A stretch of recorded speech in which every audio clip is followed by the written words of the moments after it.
Hi parents, so today I wanted to teach y'all how to find a nanny. I know that some people may not know where to start. You may Google it and not really find anything. You may ask around and not really hear anything. So I wanted to show y'all a foolproof method that I have used to get hired as a nanny. So obviously it would work the other way. I'm gonna show y'all two methods. One is pretty much doing it yourself. The other would be through my company, Houston Nanny, and we pretty much do everything I'm gonna show you for you because it can be a lot of work. So, to find a nanny, your first step is going to be to join Facebook. So just create a Facebook account. Definitely have some photos uploaded so your account looks reliable, trustworthy, people have a face with a name.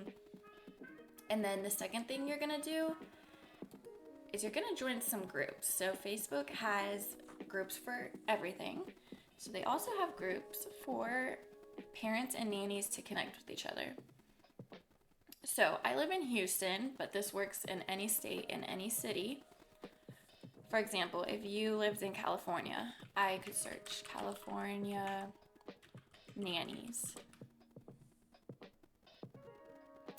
And you could find nanny jobs Los Angeles, nanny babysitters in California. Obviously, California is an entire state, so you would want to narrow it down a little more.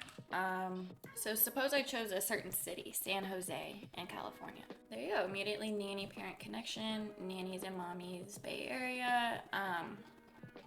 Yeah, you can see all of them, any city, any state. Guaranteed you will have these kind of groups. So I will go to my groups to show y'all a little bit about how to find a good connection. So I'm in a bunch of them. You can choose one that directly says babysitters, so Heights Sitters and Nannies. Heights is a place in Houston. Or you could do Houston Moms Group. This isn't necessarily about babysitting, but it's for moms in Houston, and there are lots of connections here as well. So those are always beneficial. They also have just moms in your area talking about being a mom, so does not hurt to join those. I will pick one to show an example. I'm gonna do Houstonese Montrose. Montrose is a pretty cool area in Houston. So you have two options when you enter a group. Your first one is going to be to post an ad saying that you are looking for a nanny. So let's find one. Sometimes they're up in the front, sometimes they're a little below. Okay, so here's one. Here's an ad. It says, "Hello, my husband and I are considering a night nanny to take care of our newborn 2 to 3 nights a week. We are interested in someone who has night nanny experience, newborn experience, and references." So this one is pretty short, but there's also quite a few that have what hours they're looking for. So Monday, 3 to 8, Tuesday 1 to 7.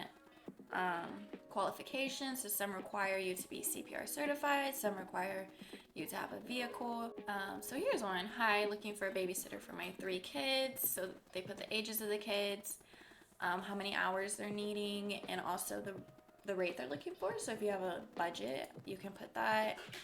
They have requirements, responsibilities, and if you're interested, what to do. So this particular ad would be a pretty good example or template of how you could post yours. You can be as specific as you want. If you don't want to give out too much information, that's fine. It does help people. So maybe if a certain nanny doesn't have experience with newborns, you might want to put that you do have a newborn because you want to attract nannies that have your specific qualifications. So the second thing you can do if you don't want to post an ad is to so nannies will also post ads like this. Nannies post ads and families post ads. So you can find one and you can reach out to that nanny. So this one is a student. She's looking for part-time. She wants to start immediately. She has a little bit about her experience, how long she's been working.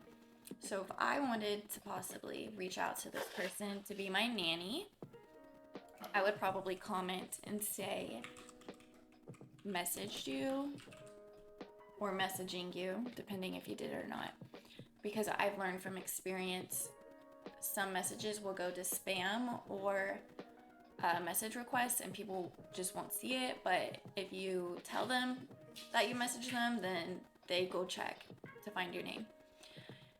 So I would do that, and then I would just simply send her a message and say, "Hi Faith, I am looking for a part-time nanny. I have 2 kids. They will need transportation as one goes to school 2 times a week. And I also need you to be CPR certified. And I'm looking for somebody who has at least 5 years of experience. Do you think that this would be a good fit for you?" So you would say something like that. If Faith messages you back and, says, "That doesn't fit my schedule, maybe the location doesn't fit," you just keep doing your thing, looking for more candidates. If she does, then there are 3 steps to take from there. So the first step is going to be a phone call interview. Obviously, for safety reasons, you want to know who you're talking to before you meet them. Also, a phone call interview is a good way to feel out certain obvious things that may not be a good fit. So for example, if you call Faith on the phone and you say, "Hey Faith, I'm looking for somebody to take care of my kids 5 days a week, but one day of those week you have to get in the water with them because they do swimming lessons." Faith may say, "I don't really enjoy being in the water. I'm not comfortable with it. It's not a good fit." So that phone call prevented you from maybe doing an in-person interview, finding out that wasn't going to work, and saving time for both parties. However, if during the phone call, things like location, pay, schedule, they all work out, then you move on to an in-person interview. This is pretty much going to give you a feel for their personality.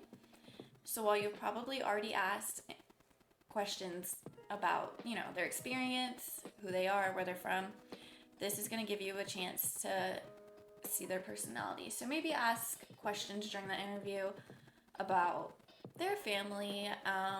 Ask them to give you examples of how they handled certain situations. How did they handle a disobedient child? How did they handle maybe an emergency? Kind of those kind of questions. And then lastly, if the in-person interview goes well, I highly recommend a trial period. So a trial period is going to be maybe 2 days to a week. You will hire this person for that temporary time.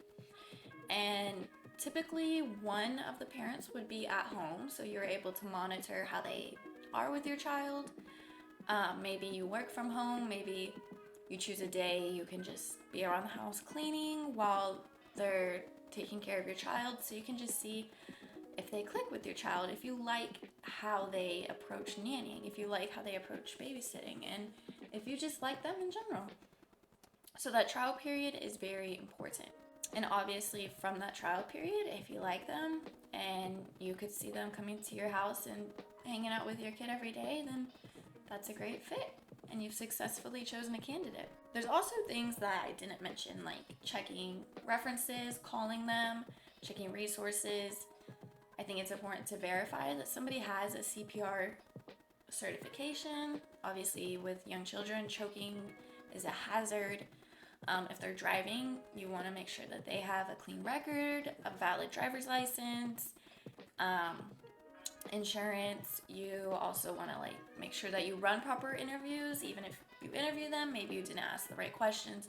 So it can be a lot. And also simply finding somebody who responds to your message, finding somebody who responds to your message that also meets all the qualifications that you also like. It can be pretty hard, pretty time consuming and exhausting.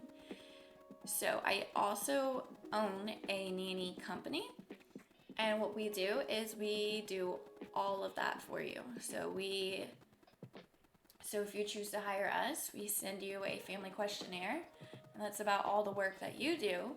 You're just going to tell us what schedule you need, what qualifications in the nanny you need, what your budget is, things like that.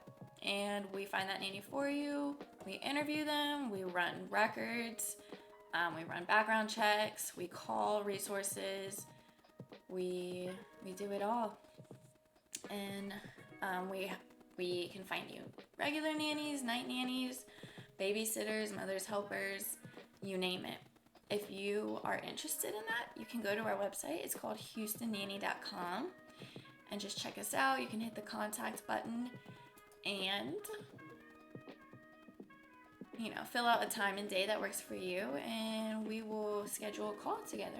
The second thing I wanted to mention is I also own a group for moms. So this is simply a free support group, and I give out every week. I pick a topic, so maybe toddler milestones, and then each day we dive deeper into that topic. So this could be potty training one day, walking one day, vocabulary one day, and so on. So this is just a free support group to help educate moms and also get valuable resources. You're going to go to school.com and you're going to type in Mother's Helper. That is what I named my group because I want it to be a help to mom. So this is my group. You're just going to hit join. There's going to be a button to join. You can check out these tabs. And then if you hit the community button, which has all of my daily posts, you can also navigate in between these tabs, which kind of just organize it a little bit. If you want to just check out our weekly themes, if you want to just check out our monthly challenges, you can navigate through that. So if you are interested in joining, it's school, SKOOL.com, and then you search Mother's Helper and you'll see my picture. That's about it. If y'all have any questions or comments, just feel free to reach out to me and I'll be happy to help you or assist you in any way I can. Bye.